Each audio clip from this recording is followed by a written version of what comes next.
नमस्कार साथियों, आप सुन रहे हैं द दीमानू ऑफिशियल से करनाराम भील की अनसुनी दास्तान। चलिए शुरू करते हैं। जैसलमेर के करनाराम भील का नाम सुनते ही रेगिस्तान की रेत में दबी एक अनोखी और दर्दनाक कहानी सामने आ जाती है। करनाराम, जिसकी पहचान कभी एक कुख्यात डाकू के रूप में थी, बाद में कला के प्रति अपने प्रेम के कारण महान नड़वादक के रूप में मशहूर हुए।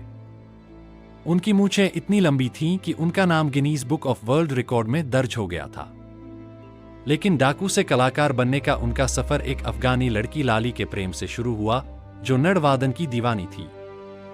करनाराम ने लाली के लिए जुर्म की दुनिया छोड़ दी और नड़ बजाना सीख लिया, जिसमें वह जल्द ही माहिर हो गए।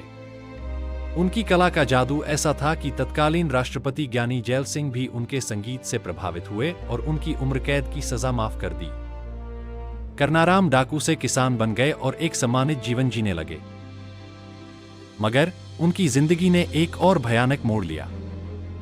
2 अक्टूबर 1988 को, जब करनाराम अपनी ऊंटगाड़ी पर पशुओं का चारा लेकर सोनार किले के पास से गुजर रहे थे, तभी घात लगाए बैठे उनके दुश्मनों ने उन पर पीछे से हमला कर दिया।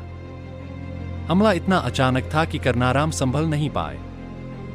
हमलावरों ने बेरहमी से उनका सिर धड़ से अलग कर दिया।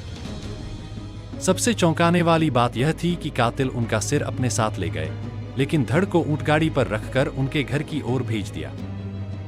सिर कट जाने के बाद भी उनका ऊंट उन्हें उनके घर तक ले गया। आज इतने सालों बाद भी जैसलमेर में करनाराम भील के परिवार वाले और उनके चाहने वाले उनके सिर की तलाश कर रहे हैं, ताकि उनका विधिवत अंतिम संस्कार हो सके। करनाराम का धड़ आज भी सिर के इंतजार में है और उनकी कहानी जैसलमेर के इतिहास का एक अनसुलझा रहस्य बनकर रह गई है।